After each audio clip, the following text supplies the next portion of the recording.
Hai semuanya, gimana kabar kalian? Semoga selalu dalam keadaan baik. Jadi welcome back again di Andy Stone Channel dan ini adalah segmen analisa pagi, segmen di mana kita akan mengulas untuk update news dan juga pergerakan dari market, khususnya market dari Bitcoin. Teman-teman, hari ini kita berada di tanggal 13 Desember 2024. Seperti biasa, kita akan kembali membahas tentang outlook market ya, khususnya market dari Bitcoin. Kita akan mulai pembahasannya seperti biasa dari kalender ekonomi terlebih dahulu.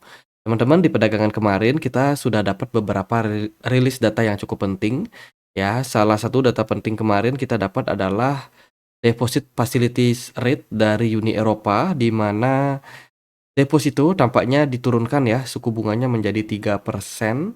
Artinya adalah kalau orang-orang save uang mereka dalam bentuk fiat money khususnya euro di bulan Desember ini dari European Central Bank sudah menurunkan suku bunganya. Artinya return yang didapatkan cenderung lebih sedikit.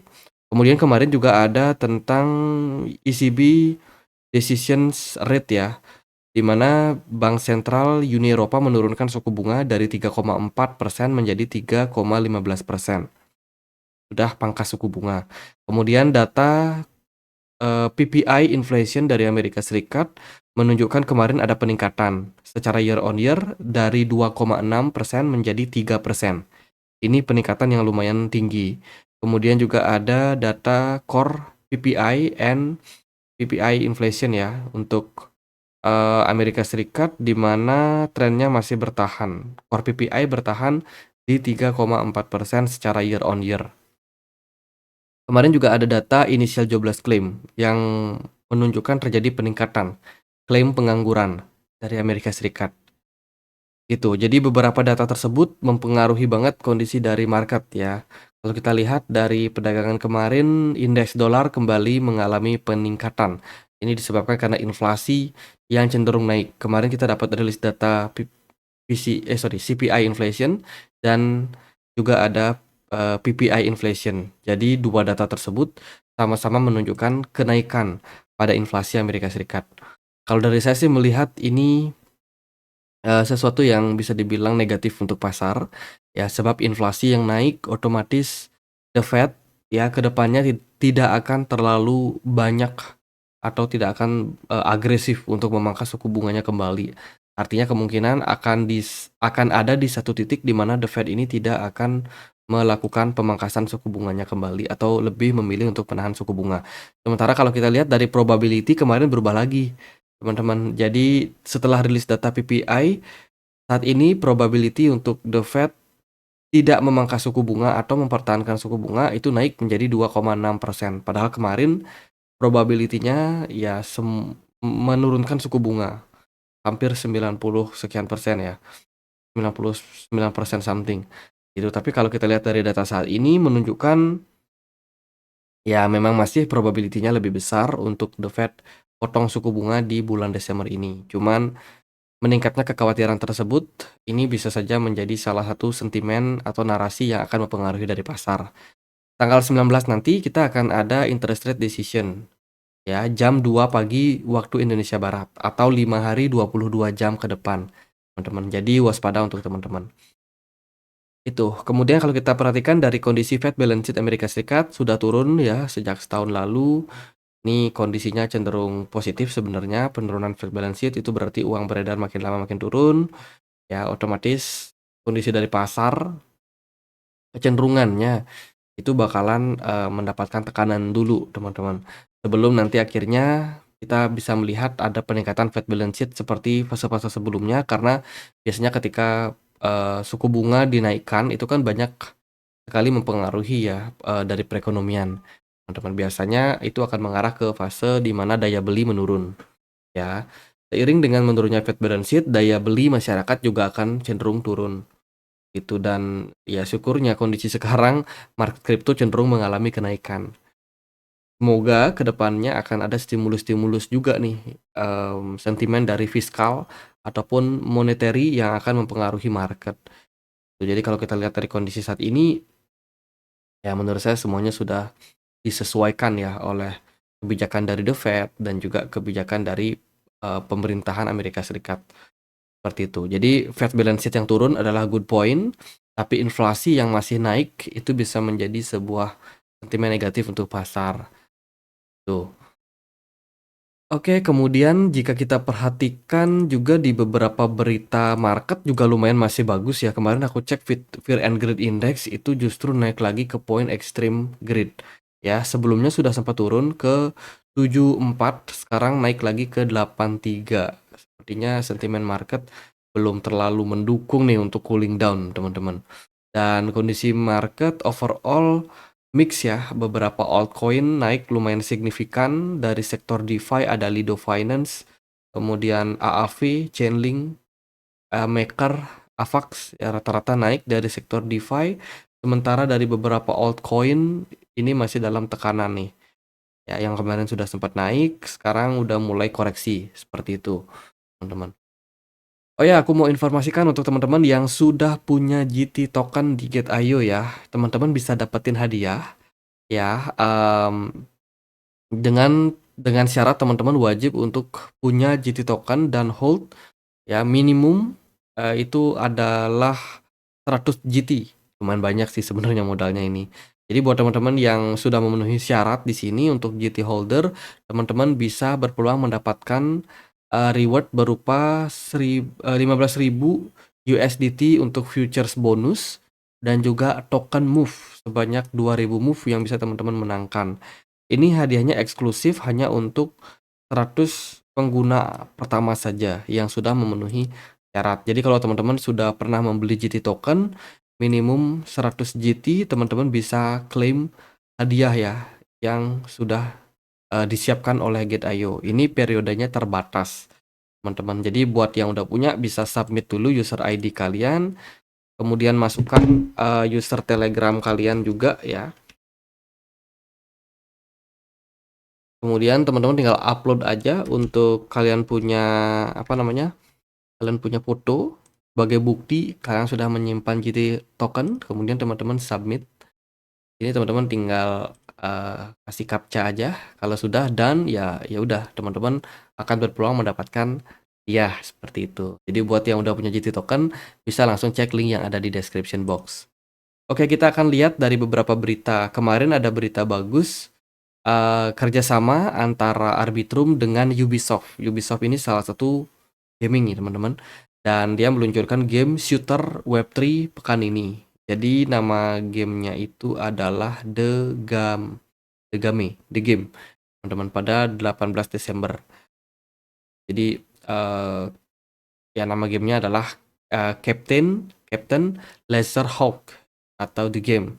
Ya, itu permainan baru yang diluncurkan kerjasama dari Ubisoft dengan Arbitrum. Apakah ini bisa menjadi good point untuk Arbitrum? Kalau saya perhatikan sih, ini ARB, mana ya ARB? ARB. Oke, Arbitrum kita coba cek. Arbitrum nggak terlalu naik ya, udah turun lagi nih teman-teman, naik 2,9%, nggak terlalu signifikan efek dari berita Ubisoft sama Arbitrum. Kemudian kalau kita lihat dari negara bagian apa nih? Ya negara bagian Vancouver saat ini sedang voting ya untuk Bitcoin sebagai strategic reserve untuk provinsi tersebut. Jadi ini adalah berita lanjutan terkait dengan adopsi kripto yang lebih luas di berbagai belahan negara saat ini, di mana Bitcoin sudah dianggap sebagai salah satu aset yang bisa dibilang menjadi pilihan teman-teman untuk dijadikan sebagai cadangan reserve.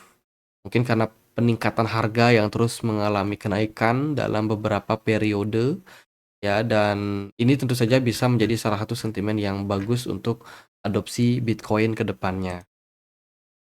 Lalu kita lihat dari berita yang lain, Trump World Liberty. Ini adalah proyek yang dibikin oleh Donald Trump dan keluarganya, di mana kemarin ketahuan membeli Ethereum, Chainlink, sama AAV.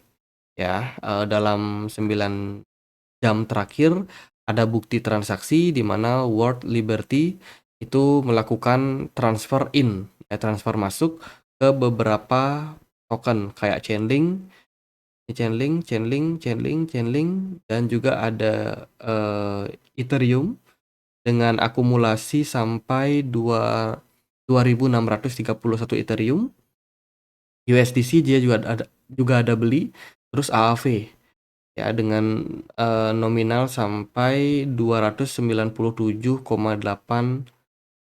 US dollar berupa AAV, nggak terlalu banyak sih ya.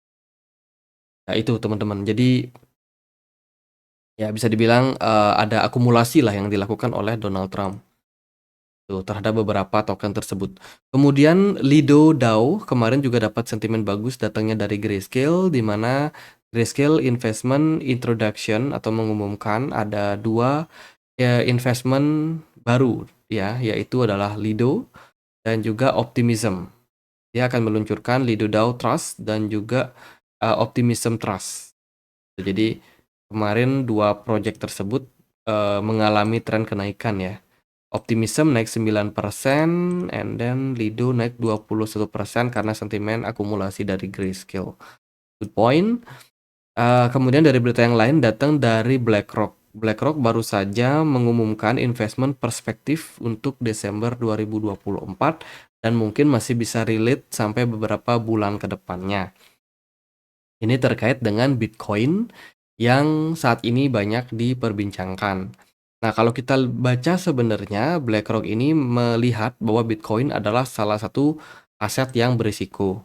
Itu. Jadi adopsi pada Bitcoin yang mereka lakukan itu akan tetap di-maintain ya dengan nominal yang seminimal mungkin, seperti itu, teman-teman. Karena saat ini kondisi dari, Bitcoin sendiri memang sudah mengalami tren rally, sehingga dari BlackRock sendiri juga, cenderung, membatasi seperti itu ya. Meskipun dia pro terhadap kripto, tapi dia kalau kita perhatikan dari jumlah alokasinya, dari BlackRock sendiri sebenarnya nggak banyak-banyak banget.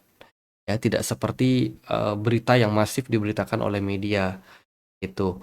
Jadi, BlackRock hanya menyarankan atau mereka hanya punya, term ya atau ketentuan bahwa mereka hanya akan mengadopsi Bitcoin ya tidak lebih dari 2% dari total keseluruhan aset yang dimiliki oleh BlackRock.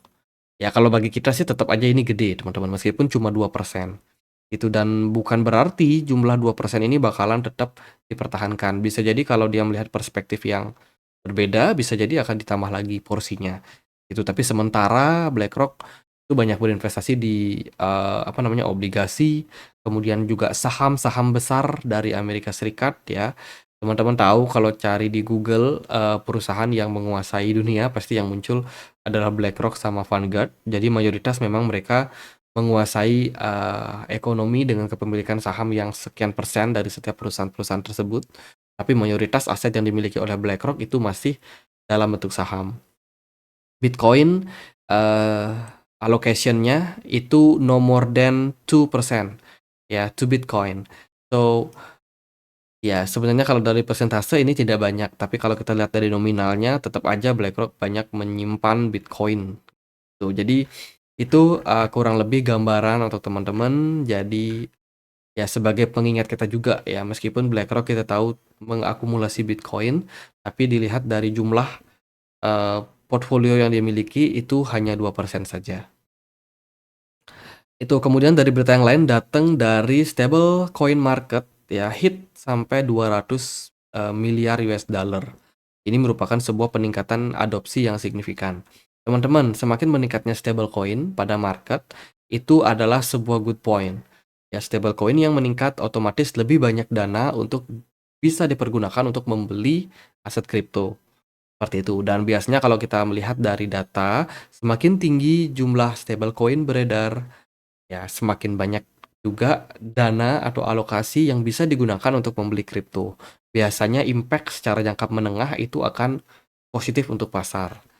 Jadi dengan adanya peningkatan jumlah ini ya, jumlah dari stablecoin ini menunjukkan ke depannya market masih akan berpeluang untuk positif, teman-teman. Semoga aja market mendukung hal tersebut. Kemudian dari berita yang lain datang dari China. China is panic ya, panicking. Di mana Cina mengumumkan bahwa akan memberikan stimulus untuk menghentikan kenaikan defisit mereka ya yang telah terjadi setelah Covid.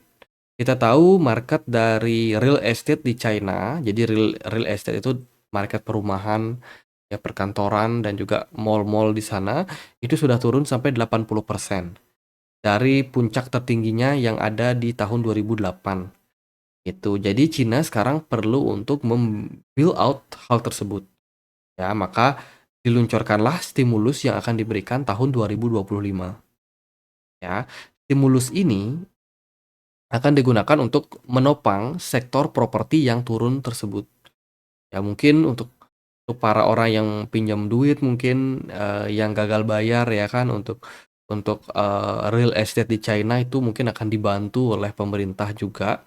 Jadi akan ada kucuran dana stimulus yang lebih besar untuk tahun 2025 nanti untuk kembali mempertahankan lah at least ya, perekonomian dari Cina yang saat ini masih sedang deflasi parah, gitu. Jadi dari perspektif ini, saya sendiri melihat bahwa akan ada peningkatan peningkatan dari kenaikan harga saham di Cina yang sudah sempat turun.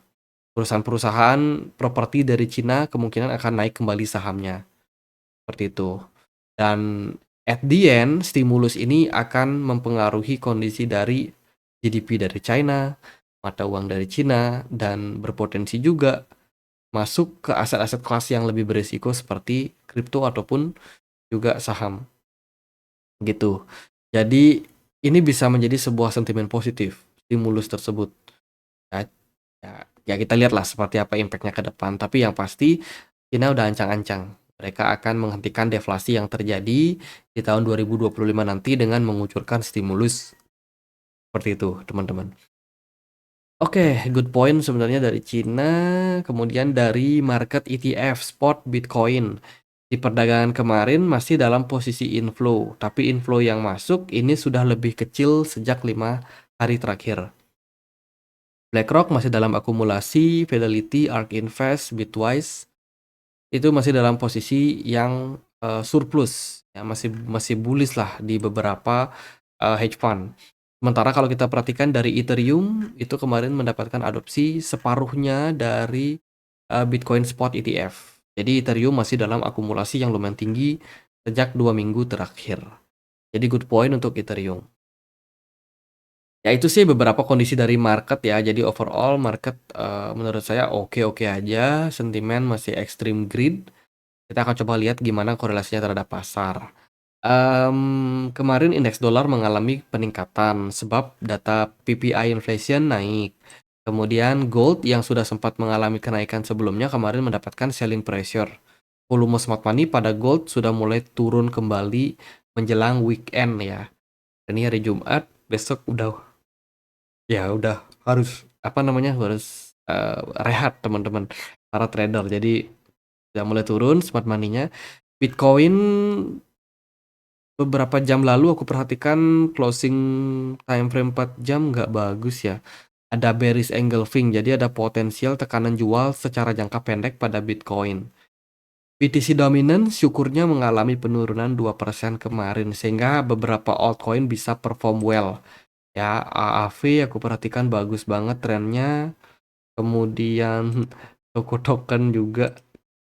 Ya, beberapa altcoin udah mulai koreksi ya, 2%, 5%, 1%, dan sangat-sangat bervariasi. Lalu gimana nih outlook untuk Bitcoin itu sendiri? Jika kita perhatikan dari pergerakan Bitcoin, sebenarnya Bitcoin akan berpeluang konsolidasi. Kita mungkin akan gini-gini aja marketnya sampai nanti pengumuman interest rate dari The Fed tanggal 19. Gitu. Jadi selama periode tersebut mungkin pergerakan market aku perkirakan dia nggak akan terlalu volatile, dalam artian market akan cenderung wait and see.